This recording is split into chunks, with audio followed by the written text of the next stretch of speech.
Hello friends, welcome back our YouTube channel the success zone. MP GK का series हम लोगों का चल रहा है और इसमें हम प्रतिदिन 40 से 50 क्वेश्चंस को क्या कर रहे हैं बेटा, देख रहे हैं। उसके एमसीक्यूज देख रहे हैं जो आने वाली आपकी जितनी भी एग्जाम्स हैं उस एग्जाम में आपको क्या होंगे, बहुत ज़्यादा बेनिफिशियल साबित होने वाले हैं। चाहे वो एमपी कांस्टेबल की एग्ज़ाम हो, एमपी एसआई आपका आने वाला है, एमपी पीएससी प्रीलिम्स आपका आने वाला है, तो सभी के लिए बिल्कुल आपका पूरा एमपीजीके कवर होगा। बस आपको क्या करना है, हमारे साथ बने रहना है। हमारे साथ बने रहेंगे तो आपका एमपीजीके कवर हो जाएगा। तो समय ज़्यादा ख़राब नहीं करते, समय क्या बचा है हमारे पास बेटा, कम बचा है। तो शुरू करते हैं हमारे पहले क्वेश्चन से। क्या बोल रहा है हमारा क्वेश्चन पहला, देखिए उसको ध्यान से पढ़िए क्वेश्चन को और समझने की कोशिश करिए कि बोलना क्या चाह रहा है। आजकल एग्जाम में क्या हो रहा है बेटा, क्वेश्चंस को घुमा के पूछा जा रहा है, क्वेश्चंस को क्या किया जा रहा है, बहुत तरीके से बदल के पूछा जा रहा है। तो अगर हम स्टार्ट करें कि और ध्यान से पढ़ें आप क्वेश्चन को, क्या बोलना चाह रहा है वो, पूरा पाषाण सभ्यता के सबसे ज्यादा अवशेष मध्य प्रदेश में कहाँ मिले हैं। मध्य प्रदेश का जो प्रागैतिहासिक काल रहा है उसमें कई तरीके के कालों में बांटा गया है। जैसे पहला काल क्या बांटा गया है बेटा, पूरा पाषाण काल। यदि मैं बात करूं तो सबसे पुराना काल कौन सा था, पूरा पाषाण काल। ठीक, उसके बाद यदि सेकंड नंबर पर आ रहा है तो सेकंड नंबर पर क्या आएगा, मध्य पाषाण काल, मध्य पाषाण काल। ठीक है, तीसरे नंबर पर क्या आ रहा है आपका, नव पाषाण काल, नव पाषाण काल। और चौथे नंबर पर क्या आता है बेटा आपका, ताम्र पाषाण काल, ताम्र पाषाण काल। अब इसमें से वो पूछ क्या रहा है, इसमें से वो पूछ रहा है कि पूरा पाषाण सभ्यता के सबसे ज्यादा अवशेष मध्य प्रदेश में कहाँ मिले थे। तो पूरा पाषाण के सबसे ज्यादा अवशेष मिले थे बेटा कहाँ से, नर्मदा सोन घाटी से। नर्मदा सोन घाटी से यदि मैं बात करूं, पूरा पाषाण सभ्यता के नर्मदा सोन घाटी से बेटा अमरकंटक से होशंगाबाद तक ये पता चला था कि मनुष्य क्या है, पशुपालक है। मतलब ये क्लियर हो गया था कि मनुष्य उस समय पशु पालना जानते थे और मनुष्यों की कब्र के साथ कुत्तों को भी दफनाया जाता था। ये भी कहाँ से पता चला है हमको, आदमगढ़ से। आदमगढ़ कहाँ है बेटा, होशंगाबाद में। ठीक है, अब यदि मैं बात करूं कि सबसे ज्यादा ताम्र पाषाण काल के अवशेष हमें कहां से मिले, तो वो मिले हैं, ध्यान रखना बेटा, कहां से, मालवा क्षेत्र से। कहां से मिले, मालवा क्षेत्र से मिले। ठीक, इसके बाद यदि मैं बात करूं मध्य भारत का पठार, रीवा पन्ना का पठार। अब पूरा पाषाण काल से तो हमें ये मिल गया। उसके बाद एक जगह और है हथनोरा। ठीक है, हथनोरा, और ये कहां पर है बेटा, सीहोर में। इस चीज को भी ध्यान रखिएगा। यहां से हमको क्या मिला था, यहां से मानव खोपड़ी मिली थी। क्या मिली थी, मानव खोपड़ी मिली थी। ठीक, और पुराक पाषाण काल में ये पता चल गया था कि मनुष्य जो है, ठीक है, वो हत्थे वाली कुल्हाड़ी और बिना हत्थे वाली कुल्हाड़ी, मतलब औजारों का प्रयोग करना मनुष्य ने क्या किया था, सीख लिया था। अगर मैं मध्य प्रदेश के सबसे पुराने औजार की बात करूं बेटा, तो सबसे पुराने औजार जो है वो नरसिंहपुर के कहां से मिले थे, भूतरा से मिले थे। ध्यान रखिएगा, नरसिंहपुर में एक जगह है भूतरा, वहां से हमें क्या मिले थे, मध्य प्रदेश के सबसे पुराने औजार मिले थे। मुझे लगता है क्लियर हो गया। चार कालों में बांटा है, पूरा पाषाण, मध्य पाषाण, नव पाषाण, ताम्र पाषाण। पूरा पाषाण काल के ज्यादातर अवशेष हमें नर्मदा सोन घाटी से मिले। आदमगढ़ से हमें पता चला है कि मनुष्य क्या थे, पशुपालक थे और इनके साथ क्या है, कुत्तों को भी दफनाया जाता है। हथनोरा सीहोर में, यहाँ से हमें मानव खोपड़ी के क्या मिले हैं, जीवाश्म मिले हैं। अगर मैं इसको एक मैप के थ्रू समझे हम पठार को, तो देखिए इसको मैप के थ्रू अगर हम थोड़ा सा पठार को समझें, तो पठार की यदि मैं बात करूं तो हमें यह समझना जरूरी कि कौन सा पठार कहां पर है ना। तो देखिए यहां से आपका ये वाला जो एरिया जा रहा है, ठीक है, ये आपका कौन सा हो गया, मध्य भारत का पठार। ठीक है, सात भौगोलिक प्रदेश में मध्य प्रदेश को बांटा गया है। तो मध्य भारत का पठार, यहां से मैं अगर ऐसा जाऊं तो ये हमारा कौन सा पठार है बेटा, बुंदेलखंड का पठार। कौन सा पठार है, बुंदेलखंड का। यहां से अगर मैं ये बात करूं तो ये आपका कौन सा हो गया, रीवा पन्ना का पठार। कौन सा हो गया बेटा, ये रीवा पन्ना का पठार। यहां से मैं ऐसे जाऊं तो ये आपका कौन सा हो गया, बघेलखंड का पठार। ठीक है, यहां से अगर मैं आपकी बात करूं कहां तक, ये ठीक, ये आपका कौन सा हो गया बेटा, मालवा का पठार। ये मध्य प्रदेश का सबसे बड़ा पठार है। कौन सा पठार, मालवा का पठार। ठीक, यहां से एक लाइन में खींच दूं तो ये आपकी क्या हो गई, नर्मदा सोन घाटी। ये आपका क्या हो जाएगा, नर्मदा सोन घाटी। ठीक, और ये हो जाएगा आपका क्या, सतपुड़ा मेकाल श्रेणी। क्या हो जाएगा, अब ये कौन सी श्रेणी कितने परसेंट है, अगर मैं पठारों की बात करूं तो मध्य प्रदेश का सबसे बड़ा पठार कौन सा निकल के आ रहा है, वो निकल के आ रहा है बेटा कौन सा, मालवा का पठार। लगभग 28.6% फैला हुआ है मालवा का पठार। उसके बाद मध्य भारत की बात करूं तो मध्य भारत का जो पठार है बेटा वो फैला हुआ है 10.36%। कितना परसेंट फैला हुआ है, 10.36%। बुंदेलखंड के पठार की बात करूं तो बुंदेलखंड का पठार जो है बेटा वो 7.7% है। रीवा पन्ना के पठार की बात करूं तो रीवा पन्ना का पठार भी 10.3% है। ठीक, बघेलखंड का पठार सबसे छोटा पठार है जो कितना है 7% है। नर्मदा सोन घाटी टोटल 26% एरिया कवर कर रही है और सतपुड़ा मेकाल श्रेणी कितना कर रही है बेटा 11% एरिया कवर कर रही है। तो इसमें यह पूछा जा सकता है कि मध्य प्रदेश का सबसे बड़ा पठार कौन सा है, तो वो कौन सा है मालवा का पठार। नर्मदा सोन घाटी सेकंड नंबर पर है जो क्या कर रही है आपका 26% एरिया कवर कर रही है। सबसे छोटा पठार कौन सा है बघेलखंड का पठार है। अब ये जो पठार हो गया आपका कौन सा मध्य भारत का पठार, ये कितना एरिया 10.36% कवर कर रहा है। तो यहाँ पर यदि मैं बात करूँ कि वो बोल क्या रहा है कि पूरा पाषाण सभ्यता के जो अवशेष हैं वो हमें कहाँ से मिलते हैं नर्मदा सोन घाटी से। तो नर्मदा सोन घाटी आपकी कहाँ है यहाँ पर है। यहाँ से आदमगढ़ से हमें जो है वह ये अवशेष मिले कि मनुष्य क्या थे बेटा पशुपालक थे। मुझे लगता है ये चीज आपको क्लियर हो गया होगा। चलें आगे चलते हैं, नेक्स्ट में देखते हैं क्या बोल रहा है वो। दुनिया की पहली वैदिक घड़ी कहाँ पर लगाई गई थी। वैदिक घड़ी पुराने जमाने में चलती थी, वैदिक घड़ियाँ वैदिक टाइम चलता था, तो वैदिक घड़ी वर्तमान में मध्य प्रदेश के किस जगह पर लगाई गई है उज्जैन, धार, खजुराहो या पचमढ़ी। तो इसका सही आंसर क्या आएगा बेटा उज्जैन। तो पहली वैदिक घड़ी दुनिया की कहाँ लगाई गई है उज्जैन। उज्जैन में क्या है मंगलनाथ है जिसको क्या बोला जाता है पृथ्वी का केंद्र बिंदु बोला जाता है। ठीक है, कालिया देह महल ध्यान रखिएगा, कालिया देह महल ये भी कहाँ है बेटा उज्जैन में है। संदीपनी आश्रम, संदीपनी आश्रम भी कहाँ है बेटा,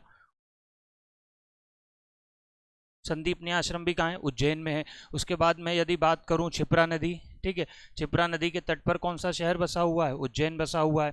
ठीक है, तो ये बहुत सारी चीजें हमारी क्या है उज्जैन से है। तो वैदिक घड़ी कहाँ पर लगाई गई है बेटा उज्जैन में, ध्यान रखना इस बात को। चलें 11 नवंबर से 13 नवंबर 2022 के बीच मध्य प्रदेश कृषि मेले का आयोजन कहाँ किया गया। बात हो रही है 11 से 13 नवंबर 2020 मध्य प्रदेश में कृषि मेला, कृषि से रिलेटेड चीजें यहाँ पर बेची जाती हैं। जैसे मध्य प्रदेश का सबसे पुराना मेला 1900 व्यापारिक मेला कौन सा है ग्वालियर का मेला कौन सा है बेटा सबसे पुराना, सबसे जो 1905 से शुरू किया गया था उस मेले का नाम क्या है ग्वालियर का मेला। तो 11 से 13 नवंबर के बीच मध्य प्रदेश में जो कृषि मेले का आयोजन किया गया था वह कहाँ किया गया था मुरैना में किया गया था। ये करंट अफेयर्स का क्वेश्चन है, ध्यान रखना इस बात को। चलें नेक्स्ट देखते हैं, मध्य प्रदेश का सबसे ऊंचा जिनालय कहाँ लगाया गया है। ऊंचा जिनालय जो जैन धर्म के पवित्र स्थल होते हैं, जैन धर्म के मंदिर होते हैं, उन्हें क्या बोला जाता है जिनालय बोला जाता है। तो मध्य प्रदेश का सबसे ऊंचा जिनालय कहाँ लगाया गया है, ये थोड़ा ऑप्शन में गलती है, तो इसका सही आंसर क्या है सागर आएगा। मध्य प्रदेश का सबसे ऊंचा जिनालय कहाँ लगाया गया सागर में। और एक जिनालय जो है वो कहाँ पर है बेटा कुंडलपुर में भी है। ठीक है, ध्यान रखिएगा, लेकिन सबसे ऊंचा जिनालय कहाँ बन रहा है सागर में बन रहा है, इस चीज को भी आप ध्यान रख सकते हैं। चलें, देश का पहला साउंड प्रूफ हाईवे, देश का पहला sound proof highway Madhya Pradesh के किस जिले में लगाया जाएगा। देश के पहले साउंड प्रूफ हाईवे की बात हो रही है, सिवनी, होशंगाबाद, देवास या बालाघाट। तो देश का पहला साउंड प्रूफ हाईवे जो है वो कहाँ से निकलेगा बेटा मध्य प्रदेश के सिवनी से निकलेगा और इस हाईवे का नाम है नेशनल हाईवे 44। नेशनल हाईवे 44 जो सिवनी जिले से निकल रहा है वो देश का पहला क्या है बेटा साउंड प्रूफ हाईवे है। ठीक है, ध्यान रखिएगा। और ये बनाता कौन है NHAI, ध्यान रखिएगा इस बात को, national highway authority of India. ये नेशनल हाईवेज बनाने का काम है। और नेशनल हाईवे संविधान की कौन सी सूची में है बेटा संघ सूची में है। थोड़ा सा संविधान भी देख लेते हैं कौन सी सूची में है संघ सूची में। और स्टेट हाईवे कौन सी सूची में है राज्य सूची में, इस चीज को भी हमें ध्यान रखना। चलें, मध्य प्रदेश के किस जिले में अजनाल नदी का रिवर कुंड साबरमती के रिवर कुंड जैसा बनाया जाएगा। रिवर फ्रंट जो होता है, रिवर फ्रंट मतलब साबरमती रिवर फ्रंट है। एक्चुअल में ये बनाए किस लिए जाते हैं बेटा, ये बनाए जाते हैं आपके पर्यटन को बढ़ावा देने के लिए। उस नदी के जल को क्या किया जाता है स्वच्छ किया जाता है। रिवर फ्रंट मतलब जो नदी शहर के बीच में से निकल रही है उस नदी को शहर में क्या करना, उसको पर्यटन के लिए ऐसा बनाना कि लोग वहाँ पर क्या जाएं घूमने जाएं, लोग वहाँ पर कई तरीके से अपने इकोनॉमी बढ़े, लोग ठेले लगाएं चीज़ें बेचें, तो उससे क्या होगा लोगों को रोजगार भी मिलेगा। तो मध्य प्रदेश के किस जिले में अजनाल नदी का रिवर कुंड जो है साबरमती के रिवर कुंड जैसा बनाया जाएगा। तो सही आंसर आएगा इसका हरदा। हरदा शहर के बीच में से निकलती है कौन सी नदी अजनाल नदी। ठीक है, अजनाल रिवर पर साबरमती रिवर कुंड बनेगा। चलिए, मध्य प्रदेश अपने नागरिकों को ई सर्विस, मध्य प्रदेश अपने नागरिकों को ई सर्विस उपलब्ध कराने के मामले में कौन से नंबर पर है। ई सर्विस मतलब क्या हो रहा है, ई सर्विस मतलब जो आज आप कहीं ना कहीं हम क्या कर रहे हैं बेटा, कहीं ना कहीं हम ई सर्विस से जुड़े हुए हैं। ऑनलाइन एजुकेशन चल रहा है, ऑनलाइन पेमेंट्स कर रहे हैं, ऑनलाइन कई तरीके की चीज़ें हो रही हैं, ऑनलाइन शॉपिंग्स कर रहे हैं, ये सभी किसके पार्ट है? ई कॉमर्स के पार्ट है। तो ई कॉमर्स की सेवाएं उपलब्ध कराने में मध्य प्रदेश पूरे देश में कौन से नंबर पर है? तो वो कौन से नंबर पर है बेटा? 4th नंबर पर है। ध्यान रखिएगा, ई कॉमर्स की सुविधाएं उपलब्ध कराने के लिए मध्य प्रदेश जो है वो कौन से नंबर पर है? 4th पर है। मध्य प्रदेश बैडमिंटन एकेडमी कहाँ स्थित है? बैडमिंटन एकेडमी की बात हो रही है। मध्य प्रदेश बैडमिंटन एकेडमी कहाँ है? ग्वालियर, नर्मदापुरम, शिवपुरी या उज्जैन? तो बैडमिंटन एकेडमी जो है बेटा वो कहाँ है? ग्वालियर में। ग्वालियर में क्रिकेट स्टेडियम भी है, आप सबको पता है, रूप सिंह स्टेडियम, ठीक है। शिवपुरी की बात करूँ तो शिवपुरी में ध्यान रखिएगा बेटा मध्य प्रदेश क्रिकेट एकेडमी है ना। मध्य प्रदेश क्रिकेट अकादमी कहाँ पर है? शिवपुरी में। यहाँ पर इंदौर और ग्वालियर लगा के गलती नहीं करना है। उज्जैन में क्या है? मध्य प्रदेश मलखंभ एकेडमी है, हमारा राजकीय खेल मलखंभ है। और नर्मदापुरम में मध्य प्रदेश स्विमिंग एकेडमी है। कौन सी? यहाँ पर स्विमिंग सिखाई जाती है, मध्य प्रदेश स्विमिंग अकादमी। कहाँ पर है बेटा? होशंगाबाद में। ध्यान रखिएगा। और बैडमिंटन एकेडमी कहाँ है? ग्वालियर में। क्रिकेट एकेडमी कहाँ है? शिवपुरी में। यहाँ पर रूप सिंह स्टेडियम भी है ग्वालियर में, ठीक। चलें, मध्य प्रदेश में खपड़ी पानी पहाड़ से कौन सा अयस्क निकलता है? मध्य प्रदेश का पहाड़ है खपड़ी पानी, और खपड़ी पानी से कौन सा अयस्क हम निकालते हैं? पैराइट निकालते हैं, तांबा निकालते हैं, कोयला निकालते हैं, बॉक्साइट निकालते हैं। तो सही आंसर इसका क्या आएगा बेटा? बॉक्साइट। बॉक्साइट हम टोटल मध्य प्रदेश में पूरे देश का कितने % निकलता है? 20%। मैं अगर पूरे विश्व की बात करूं तो सबसे ज्यादा बॉक्साइट निकलता है कहां से? ऑस्ट्रेलिया से। मैं अगर भारत की बात करूं तो भारत में सबसे ज्यादा कहां से निकलता है बेटा? उड़ीसा से। हम कितने % निकालते हैं? 20%। और खपड़ी पानी पहाड़ से कहां निकलता है? बॉक्साइट निकलता है। अगर बैराइट की बात करूं तो बैराइट का यूज किसमें किया जाता है? जो आप क्रूड ऑयल, तेल निकालने के लिए जो कुएं खोदे जाते हैं उसकी गैस को बाहर निकालने के लिए बैराइट का यूज मूल रूप से किया जाता है। वैसे तो कई जगह किया जाता है, लेकिन बैराइट हम कितना बहुत कम करते हैं, है ना, लगभग 1% क्या करते हैं। लेकिन ये होता कहाँ है मध्य प्रदेश में बैराइट? टीकमगढ़ में। ध्यान रखिएगा कहाँ होता है? टीकमगढ़ में होता है। और मैं पूरे देश की बात करूं तो देश में सबसे ज्यादा बैराइट कहाँ होता है बेटा? आंध्र प्रदेश में। कोयले की बात करूं तो कोयला हमारा कहाँ होता है? सिंगरौली, शहडोल में होता है, ठीक है। सबसे बड़ी खान है। हम लगभग 13% कोयले का उत्पादन करते हैं। कोयले के उत्पादन में हमारा कौन सा स्थान है? चौथा। और भंडारण में हमारा कौन सा स्थान है बेटा? हम पढ़ चुके हैं इसको, 5वां स्थान है। सबसे ज्यादा कोयला उत्पादन कौन करता है विश्व में? चीन करता है। और यदि मैं बात करूं सबसे ज्यादा कोयला कहाँ होता है? उड़ीसा, ठीक है। बैराइट हो गया। तांबा, तांबा मध्य प्रदेश में कहाँ होता है? मलाजखंड। कहाँ होता है बेटा? मलाजखंड में होता है। और सबसे ज़्यादा तांबा कहाँ होता है? अगर विश्व की बात करूँ तो विश्व में सबसे ज़्यादा तांबा होता है बेटा कहाँ? चिली में। और अगर मैं भारत की बात करूँ तो राजस्थान का खेतड़ी, राजस्थान के खेतड़ी में सबसे ज़्यादा क्या होता है? तांबा होता है। और हम मध्य प्रदेश में क्या करते हैं? तांबे के उत्पादन में हमारा कौन सा स्थान है? प्रथम स्थान है, ठीक है। और भंडारण में प्रथम स्थान किसका है? राजस्थान का है। ये चीज़ भी ध्यान रखिएगा, है ना। उत्पादन में हमारा और भंडारण में किसका स्थान है? राजस्थान का। तो खपड़ी पानी पहाड़ से हमारा अयस्क कौन सा निकल रहा है? बॉक्साइट। बॉक्साइट कहाँ से हो रहा है भाई? ऑस्ट्रेलिया में हो रहा है सबसे ज़्यादा। और हम कितने % बॉक्साइट का उत्पादन करते हैं? 20% बॉक्साइट का उत्पादन करते हैं। चलें, डॉक्टर लज्जा शंकर झा पुरस्कार किस क्षेत्र में दिया जाता है? डॉक्टर लज्जा शंकर झा पुरस्कार की बात हो रही है, और हम इसको किस क्षेत्र में देते हैं? अभियांत्रिकी, प्रौद्योगिकी, समाज सेवा, शिक्षा या साहित्य? तो इसका सही आंसर आएगा अभियांत्रिकी एवं प्रौद्योगिकी, मतलब इंजीनियरिंग और टेक्नोलॉजी के क्षेत्र में दिया जाता है। यह 1982 में क्या हुआ था बेटा? शुरू हुआ था। और ये डॉक्टर लज्जा शंकर पुरस्कार, जिसने इंजीनियरिंग एवं टेक्नोलॉजी में कोई अच्छा काम किया है उसको हम क्या देते हैं? लज्जा शंकर पुरस्कार देते हैं। समाज सेवा में भी कई पुरस्कार देते हैं। साहित्य में देखा जाए तो साहित्य परिषद कई तरीके के पुरस्कार देती है। माखनलाल चतुर्वेदी पुरस्कार, विश्वनाथ पुरस्कार देती है। कई सारे के उत्सव मनाती है साहित्य अकेडमी। साहित्य अकादमी की स्थापना कब हुई थी? 1954 में हुई थी। कई तरीके के उत्सव जैसे ओरछा उत्सव, ओरछा में मनाती है साहित्य अकेडमी, ठीक है। पद्माकर समारोह मनाती है, ठीक है, पद्माकर समारोह भी मनाती है। उसके बाद आपका देखें तो माखनलाल चतुर्वेदी समारोह, यहाँ गलती मत करना बेटा, माखनलाल चतुर्वेदी समारोह जो है वो कहाँ मनता है? कई लोग होशंगाबाद लगा के आते हैं, ये कहाँ मनता है? खंडवा में मनता है ना। उसी तरह शिक्षा के क्षेत्र में भी कई तरीके के अवार्ड दिए जाते हैं, समाज सेवा में भी दिए जाते हैं। लेकिन बात यहाँ किसकी हो रही है? डॉक्टर लज्जा शंकर की। तो लज्जा शंकर पुरस्कार अभियांत्रिकी और प्रौद्योगिकी के लिए दिया जाता है।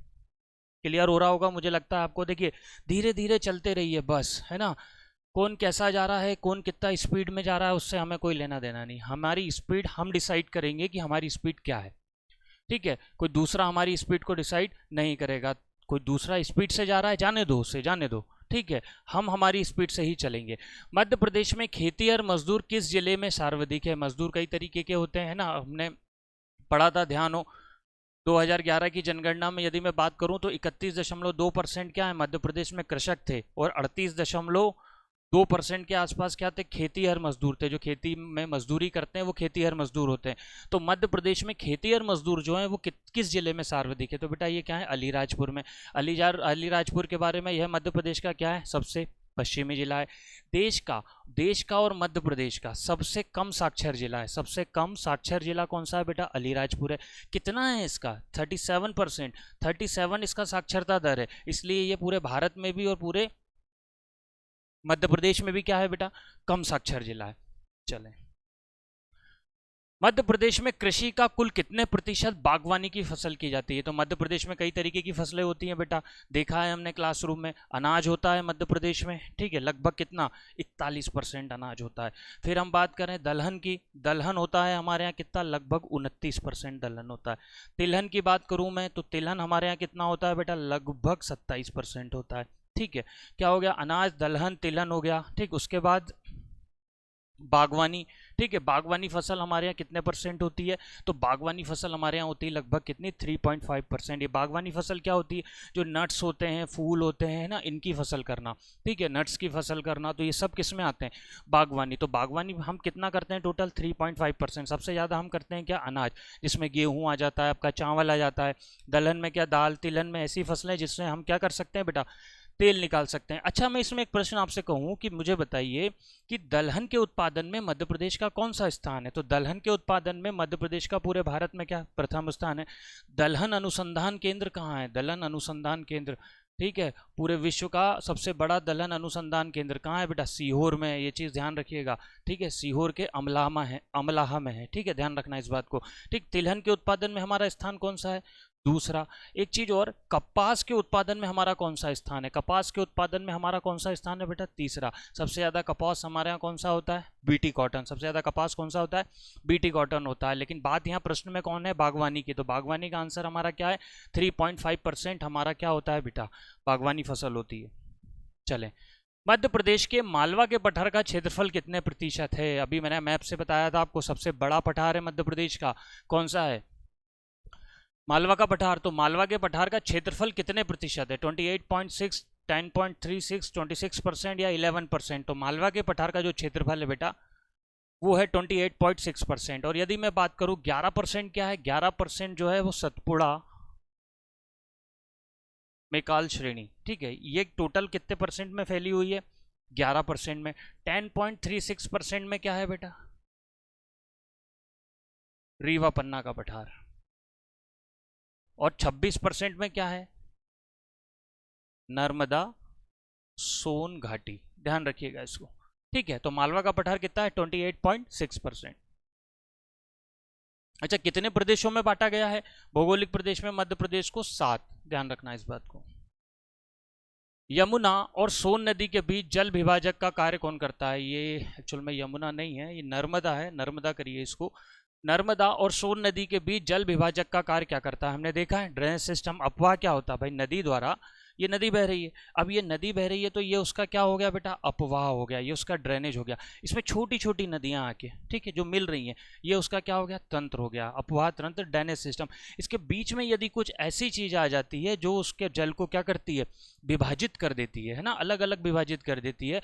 तो नर्मदा और सोन नदी के बीच जल विभाजक का कार्य कौन करता है, भांडेर श्रेणी, कैमूर श्रेणी, सतपुड़ा श्रेणी, विंध्याचल। सतपुड़ा नीचे है, ठीक है, आपका विंध्याचल इधर है, ये भी नहीं होगा। इसका सही आंसर क्या होगा बेटा, कैमूर श्रेणी। ठीक है, कैमूर श्रेणी जो है ये बीच में क्या करती है, आ जाती है, तो नर्मदा और सोन नदी के बीच में क्या करती है, जल विभाजक का काम करती है।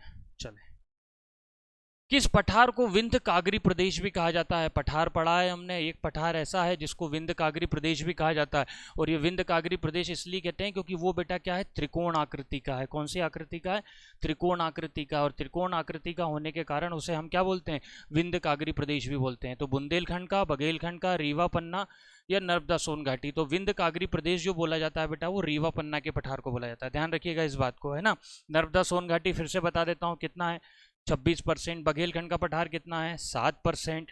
रीवा पन्ना का पठार कितना है, 10.36%। और बुंदेलखंड का पठार कितना है, 7.7%। सबसे छोटा पठार है मध्य प्रदेश का कौन सा, बघेलखंड का। सबसे बड़ा पठार कौन सा है हमारा, मालवा का पठार। ठीक है, और मालवा के पठार या मालवा की तरफ से हमें कौन से बेटा, ताम्रपाषाण कालीन के सबसे ज़्यादा साक्ष्य यदि हमें मिले हैं ताम्रपाषाण काल के, तो वो कहाँ से मिले हैं, मालवा क्षेत्र से। और पूरा पाषाण के कहाँ से मिले हैं हमें, होशंगाबाद से। ध्यान रखना इस बात। चलिए, बुंदेलखंड के पठार के उत्तर में क्या स्थित है? यदि आपने उसमें देखा होगा कि बुंदेलखंड का पठार कहाँ है, तो बुंदेलखंड के पठार के उत्तर दिशा में बात हो रहा है। दिशा की बात हो रही है, ऊपर वाली दिशा उत्तर, दक्षिण, इधर वाली दिशा क्या होगी, पूर्व, और इधर वाली दिशा क्या होगी बेटा, पश्चिम होगी। तो वो पूछ रहा है कि बुंदेलखंड के पठार के उत्तर में क्या है, क्या मध्य भारत का पठार है, यमुना के जलोढ़ मैदान है, या मालवा का पठार है, नर्मदा सोन घाटी है। तो यमुना के जलोढ़ मैदान जो है वो क्या है, बुंदेलखंड पठार के, बुंदेलखंड का जो पठार है उसके कहाँ है बेटा, ऊपर साइड है। ध्यान रखिएगा इस बात को। चलिए, चंबल, काली सिंध, पार्वती नदियां किस पठार के अंतर्गत बहती हैं? भाई चंबल है, चंबल की सहायक नदी क्या हो गई, काली सिंध, जो आगे जाके कहाँ मिल जाती है, चंबल में। पार्वती, ये भी आगे जाके कहाँ मिल जाती है, चंबल में। चंबल जाके कहाँ मिल जाती है, यमुना में। तो चंबल, काली सिंध, पार्वती नदियां किस पठार के अंतर्गत, मालवा, रीवा, पन्ना, मध्य भारत या नर्मदा सोन घाटी? सही आंसर क्या होगा बेटा इसका, मध्य भारत का पठार। ठीक है, चंबल जो है कहाँ से निकलती है, मध्य भारत के पठार से निकलती है। ध्यान रखिएगा इस बात को। और ये कितने परसेंट है, 10.3%। चलिए,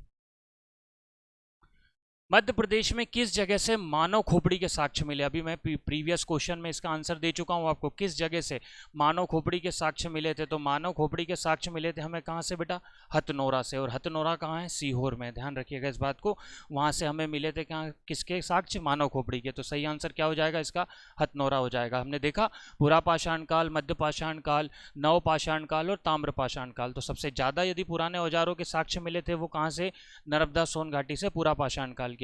ताम्र पाषाण काल के हमको कहां से मिले थे, मालवा से मिले थे। लेकिन मानव खोपड़ी जो है इसके हम कहां से मिले थे, हथनोरा से हमें मानव खोपड़ी के जीवाश्म मिले थे। चलिए, मुझे लगता है क्लियर हो रहा होगा आप लोगों को। चलें आगे चलते हैं। बघेलखंड के पठार का कौन सा भाग वर्तमान मध्य प्रदेश में? बघेलखंड का पठार देखा है हमने मैप में, अभी समझा कहाँ पर है। तो जो बघेलखंड का हमारा पठार है उसका कौन सा भाग वर्तमान मध्य प्रदेश में, क्योंकि इसका काफी हिस्सा जो है वो कहाँ जा चुका है, छत्तीसगढ़ में। तो क्या पश्चिमी भाग है, दक्षिणी भाग है, उत्तरी भाग है या पूर्वी, मतलब ये वाला हिस्सा है, या उत्तरी हिस्सा है, दक्षिणी हिस्सा है, या पश्चिमी हिस्सा है? तो इसका जो है वो पश्चिमी हिस्सा वर्तमान मध्य प्रदेश में, बाकी हिस्सा जो है वो कहाँ जा चुका है, इसका छत्तीसगढ़ में जा चुका है। ठीक है, कौन सा पठार हमारा पूछ रहा है, वो बघेलखंड का पठार। ठीक, ध्यान रखिएगा वर्तमान में बघेलखंड का पश्चिमी, और ये कितना है, 7%, सबसे छोटा पठार इसलिए क्योंकि इसका सिर्फ पश्चिमी हिस्सा मध्य प्रदेश में मिल रहा है, बाकी पूरा हिस्सा कहाँ जा चुका है, छत्तीसगढ़ जा चुका है बेटा।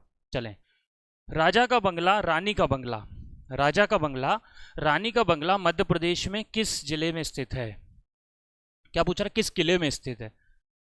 कहाँ है भैया, राजा का बंगला और रानी का बंगला। राजा का बंगला और रानी का बंगला मध्य प्रदेश में कहाँ है बेटा, अटेर के किले में। अटेर का किला कहाँ है, ध्यान रखिएगा, भिंड में। ठीक, इसके बाद मैं बात करूँ बुरहानपुर का किला। बुरहानपुर में क्या नाम है, असीरगढ़ का। अकबर की अंतिम विजय क्या थी, असीरगढ़ का किला थी। उसके बाद क्या हो गई थी, मृत्यु हो गई थी। किसने बनवाया था ये, अहीर नाम के राजा ने, जिस पर क्या पड़ा, असीरगढ़ का किला पड़ा। रायसेन का किला किसने बनवाया था बेटा, राजा राज बसंती। ध्यान रखिएगा इस बात को।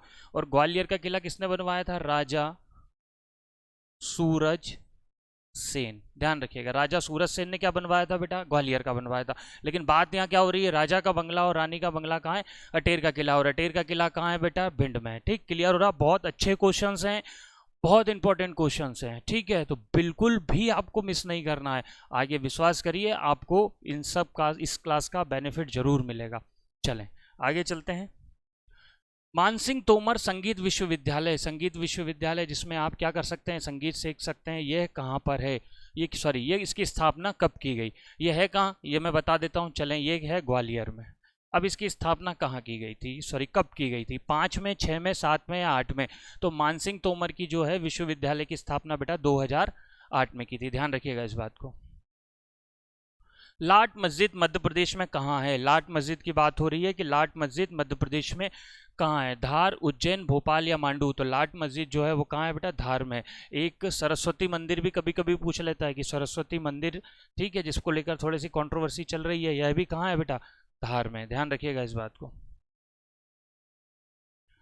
दौलतराव सिंधिया द्वारा उज्जैन में किस मंदिर का निर्माण किया गया? देखिए उज्जैन के बारे में यदि मैं बात करूं, उज्जैन पहले सिंधिया वंश की भी राजधानी रही थी, बाद में क्या हो गई, सिंधियाओं ने अपनी राजधानी कहां बना ली थी? ग्वालियर बना ली थी।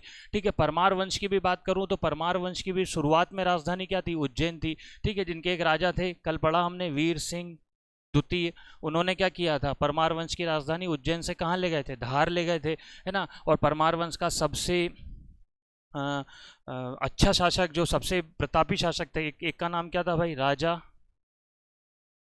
भोज। ठीक है, और क्वेश्चन पे आ जाते हैं, क्या बोलना चाह रहा है? दौलतराम सिंधिया द्वारा उज्जैन में किस मंदिर? तो इसका सही आंसर क्या आएगा बेटा? गोपाल मंदिर।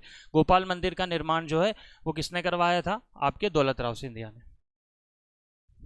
रानी महल, चमन महल मध्य प्रदेश में कहाँ है? रानी महल और चमन महल की बात हो रही है, यह मध्य प्रदेश में कहाँ है? तो रानी महल और चमन महल है बेटा कहाँ पर? भोपाल में। भोपाल की पहली महिला शासिका कौन थी? कुदसिया बेगम, जिन्होंने क्या बनवाया था बेटा? जामा मस्जिद बनवाई थी। और क्या बनवाया था? गोहर महल। इन्हें गोहर बेगम भी कहा जाता है। तो कभी कभी कुदसिया बेगम की जगह मतलब एग्जाम में क्या आ सकता है बेटा? गोहर बेगम भी आ सकता है। तो रानी महल और चमन महल मध्य प्रदेश में कहाँ स्थित है? तो ये है, आपका ध्यान रखिएगा बेटा, कहाँ पर? भोपाल में। ठीक। बटियागढ़ अभिलेख से किस तुगलक शासक की जानकारी मिलती है? जब बटियागढ़ अभिलेख को पढ़ा गया तो उससे किस तुगलक शासक की हमें जानकारी मिली? ठीक है, तो सबसे पहले तो हम ये देखें कि बटियागढ़ अभिलेख है कहाँ भैया? बटियागढ़ अभिलेख है बेटा आपका दमोह में। कहाँ पर है? दमोह में। अब इससे हमें किस तुगलक शासक की जानकारी मिली? तो इससे हमें मिली किसके? मोहम्मद बिन तुगलक।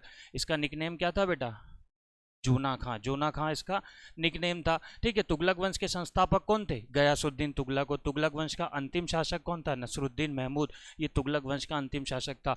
ये क्वेश्चन आया था अभी पीएससी में, ये आपका बर्नी, है ना। बर्नी किसके दरबार का कवि था? तो वो किसका था? मोहम्मद बिन तुगलक का था। एक और था अब्दुल कादिर वदायूनी। अब्दुल कादिर वदायूनी भी था, उसने लिखा था अपनी कविता में कि मोहम्मद बिन तुगलक की मृत्यु के बाद क्या लिखा था? कि राजा को प्रजा से और प्रजा को राजा से क्या हो गई है? मुक्ति मिल गई है। ये किसने लिखा था? वदायूनी ने। ये पीतल के सिक्के चलाने वाला क्या था बेटा? पहला सुल्तान था, पीतल के सिक्के चलाने वाला। ठीक है, इसके ही समय ने किसानों ने खेती करना बंद कर दिया था। किसानों ने खेती करना बंद किसके समय में किया था? इसी के समय में। तो बहुत सारी चीज़ें ये हम जब हिस्ट्री पढ़ेंगे तो उसमें इसके बारे में और समझ लेंगे। तो बटियागढ़ अभिलेख से हमें किसके बारे में मिलती जानकारी? मोहम्मद बिन तुगलक। और इसका निकनेम क्या था बेटा? जौना खां। चले, पन्ना अभिलेख से किस राजवंश की जानकारी मिलती है? पन्ना से, सतना से एक अभिलेख मिला जिससे हमें पता चला कि उस जगह पर कौन से मतलब वंश का शासक था। जैसे भाई पता चला हमें कलचुरियों का शासन कहाँ था, चंदेल का कहाँ था, परिवारजक का कहाँ था, परमार का धार में था। ये सब हमें पता है। लेकिन पन्ना अभिलेख से हमें पता चला है कि उस जगह पर पन्ना और सतना में कौन सा? परिवारजक वंश का शासन था। ध्यान रखिएगा इस बात को। चलिए आगे चलते हैं, क्या बोल रहा है अब? बांधवगढ़ मध्य प्रदेश के किस वंश की राजधानी थी? बांधवगढ़ पता है, बांधवगढ़ का किला भी है, बांधवगढ़ राष्ट्रीय उद्यान भी है। कहाँ पर है भाई? उमरिया में है। इसकी स्थापना कब हुई थी? ये भी हम पढ़ चुके हैं, कब हुई थी? 1968 में। सबसे ज़्यादा बाघ घनत्व कहाँ है भाई? बांधवगढ़ में। 2020 की एक रिपोर्ट के हिसाब से सबसे ज़्यादा 164 बाघ जो हैं वो कहाँ पर है? बांधवगढ़ राष्ट्रीय उद्यान में है। ठीक है, सबसे ज़्यादा बाघ वैसे कान्हा किसली में, लेकिन 2024-20 की रिपोर्ट में 164 बाघ पाए गए थे। कहाँ पर? बांधवगढ़ में। और यदि मैं सबसे ज़्यादा बाघ की बात करूँ तो वो कहाँ है? कान्हा किसली में।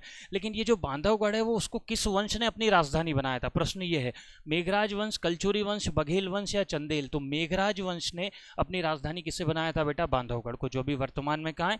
उमरिया जिले में। चलो, मार्तंड सिंह किस वंश के अंतिम शासक थे? हर वंश चलता था, उसका कोई संस्थापक होता था, उसके कोई अंतिम शासक होते थे। तो बात क्या हो रही है बेटा? मार्तंड सिंह किस वंश के अंतिम शासक थे? तो मार्तंड सिंह जो थे वो आपके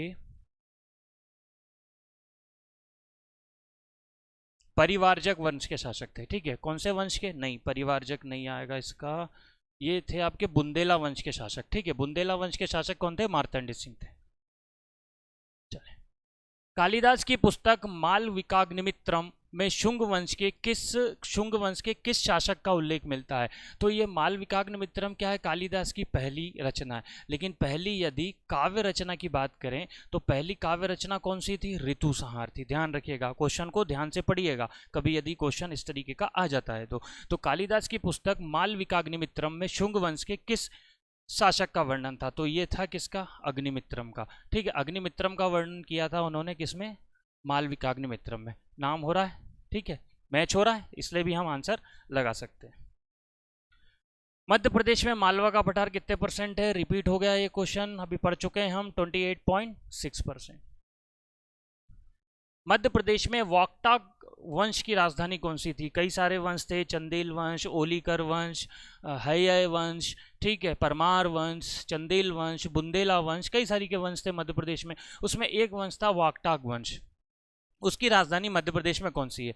विदिशा, मंदसौर, खजुराहो या चंदेरी? तो वाकटाक वंश की यदि मैं बात करूं तो वाकटाक वंश की जो राजधानी मध्य प्रदेश में थी वो कौन सी थी बेटा? विदिशा। ठीक है, ध्यान रखिएगा इस बात को। भूमक के सिक्के मध्य प्रदेश के किस क्षेत्र से प्राप्त हुए? मध्य प्रदेश से किस क्षेत्र से प्राप्त होते हैं भूमक के सिक्के? मालवा, निमाड़, बघेलखंड या बुंदेलखंड? तो भूमक के जो सिक्के हैं वो मध्य प्रदेश के आपके प्राप्त हुए हैं बघेलखंड से। कहां से प्राप्त हुए बेटा? बघेलखंड से। भूमक के सिक्के मध्य प्रदेश में किस जगह से प्राप्त हुए? बघेलखंड से। ध्यान रखिएगा इस बात को। किस वंश को मांधाता नगरी बसाने का श्रेय है? मांधाता नगरी, ठीक है, मांधाता नगरी किसे कहते हैं? किस वंश को है मांधाता नगरी बसाने का श्रेय? तो सबसे पहले तो ये देखा जाए कि मांधाता नगरी किसे बोला जाता है? खंडवा को। अब मांधाता नगरी को किसने बताया था बेटा? इक्ष्वाकु वंश ने। कौन से वंश ने? इक्ष्वाकु वंश के। किसने? मुचकुंद ने। किसने बसाया था? मुचकुंद ने मांधाता नगरी बसाई थी, जो वर्तमान में क्या है? खंडवा है। तो ध्यान रखिएगा, मांधाता नगरी बसाने का श्रेय किसको दिया जाता है? इक्ष्वाकु वंश को। किस अभिलेख में कुमारगुप्त को, कई सारे अभिलेख मध्य प्रदेश में जो हमारे आर्कियोलॉजिकल सर्वे ऑफ इंडिया के लोग हैं उन्होंने कई सारे अभिलेख पढ़े हैं, कई सारे वैज्ञानिकों ने मध्य प्रदेश से कई सारे अभिलेखों को पढ़ा है, और उस अभिलेखों को पढ़ने से हमें ये पता चला, इसमें से कौन सा ऐसा अभिलेख पढ़ने से पता चला था कि कुमारगुप्त जो गुप्त वंश का शासक था उसको शरतकालीन सूर्य बताया गया है। तो मंदसौर, गुर्जला, एरण या तुमेन? तो इसका सही आंसर क्या आएगा बेटा? तुमेन अभिलेख, जो कहाँ पर है? गुना में है। एरण अभिलेख कहाँ है? सागर में। यहाँ से क्या हुआ था? सती प्रथा। यहाँ से सती के साक्ष्य मिले थे कि कोई जो है वो क्या हुई थी? सती हुई थी। उसके बाद क्या है? गुर्जरा अभिलेख। गुर्जरा अभिलेख कहाँ है बेटा? दतिया में। और यहीं से पता चला था कि सम्राट अशोक का नाम क्या है? अशोक है। जो राजा था उसका नाम अशोक था, वो यहीं से पता चला था हमें। और मंदसौर अभिलेख कहाँ है भाई? मंदसौर में ही है। ठीक है, कसरावद में। ध्यान रखिएगा, मंदसौर के कसरावद में।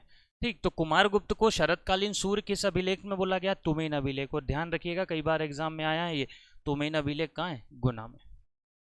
क्लियर हो रहा होगा मुझे? आप लोग बता सकते हैं कि क्लियर नहीं हो रहा हो तो आप मुझे बता सकते हैं ना, हम इसमें और भी बहुत सारे सुधार कर सकते हैं अगर कुछ हो रहा है।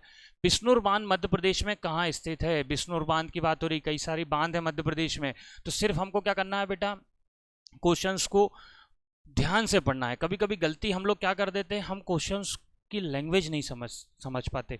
ये जल्दी एक्चुअल में होता क्या है, ये नेचुरल है, ये हमारा, हम मनुष्य हैं, हमारा भी क्या है? स्वभाव है। तो हमको क्वेश्चन को बिल्कुल ध्यान से पढ़ना है। कभी क्वेश्चन में नहीं आ जाता है कि बताइए इनमें से क्या नहीं है, तो हम क्या पढ़ लेते हैं? क्या है, और वो क्या है वो ऑप्शन में सबसे पहले देता है, वो यही तो चेक करना चाहता है आपसे। तो बिश्नूर बांध मध्य प्रदेश में कहाँ स्थित है? तो सही आंसर क्या आएगा इसका? बैतूल। ध्यान रखिएगा, बिश्नूर बांध मध्य प्रदेश के बैतूल में स्थित है। चलिए, अपर तिवारा परियोजना मध्य प्रदेश में कहाँ है? अपर कई सारी परियोजनाएं चल रही हैं, तो अपर तिवारा परियोजना किस जिले में स्थित है? शहडोल, धार, सिवनी या अलीराजपुर? तो अपर तिवारा जो परियोजना है वो मध्य प्रदेश में किस जिले में स्थित है? अपर तिवारा परियोजना की बात हो रही है बेटा, तो ये आपका होना चाहिए अपर तिवारा परियोजना मध्य प्रदेश में कहाँ है? सिवनी में। ध्यान रखिएगा इस बात को, ठीक है।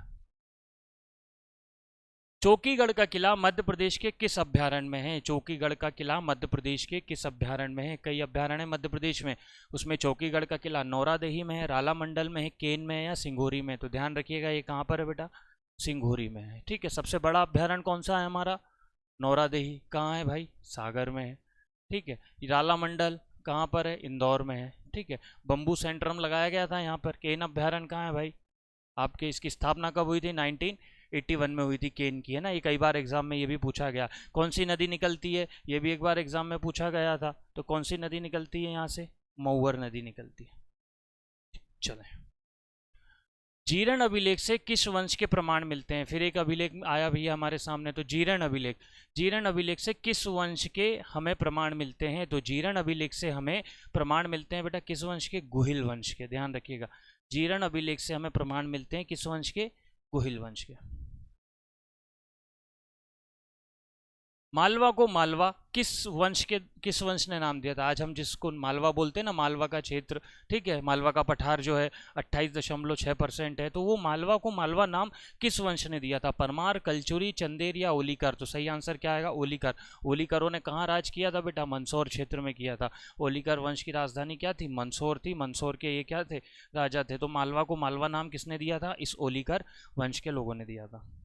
चलिए लास्ट क्वेश्चन है हमारा, राजा छत्रसाल द्वारा किस मुगल शासक को हराने पर मुगलों ने राजा की उपाधि दी थी। राजा छत्रसाल को किस मुगल शासक को हराने पर, सबसे पहली बार राजा छत्रसाल कहाँ के राजा थे भैया, ये राजा थे बुंदेलखंड के। चलिए, इनको राजा जो थी वो क्या दी गई थी, उपाधि दी गई थी। राजा क्या दी गई थी, उपाधि दी गई थी। मध्य प्रदेश का एक शहर है छतरपुर, छतरपुर को किसने बसाया था, इन्होंने बसाया था। तो इसने मुगल शासक औरंगजेब को इन्होंने हराया था। तो औरंगजेब को हराने के बाद राजा की उपाधि मुगलों द्वारा क्या दी गई थी, इन्हें दी गई थी। ध्यान रखिएगा, तो राजा छत्रसाल को मुगल शासक औरंगजेब को हराने पर कौन सी उपाधि दी गई थी, राजा की उपाधि दी गई थी। तो ये आज की हमारी क्लास हो गई है। हमने लगभग 40-42 क्वेश्चन से वही 70 या 100 के आसपास क्वेश्चंस को कवर करने की कोशिश करिए। आप लोगों को पूरी क्लासेस मिल रही हैं, बहुत अच्छे अच्छे क्वेश्चंस आपके लिए निकाले जा रहे हैं। बिल्कुल भी आप निश्चिंत रहिए, आपको इस क्लास से बहुत ज़्यादा बेनिफिट मिलेगा। एमपी कांस्टेबल में भी मिलेगा, आपको एमपी एसआई में भी मिलेगा, आपको एमपी पीएससी में भी मिलेगा। तो देखते रहिए, पढ़ते रहिए, आगे बढ़ते रहिए। Thank you so much.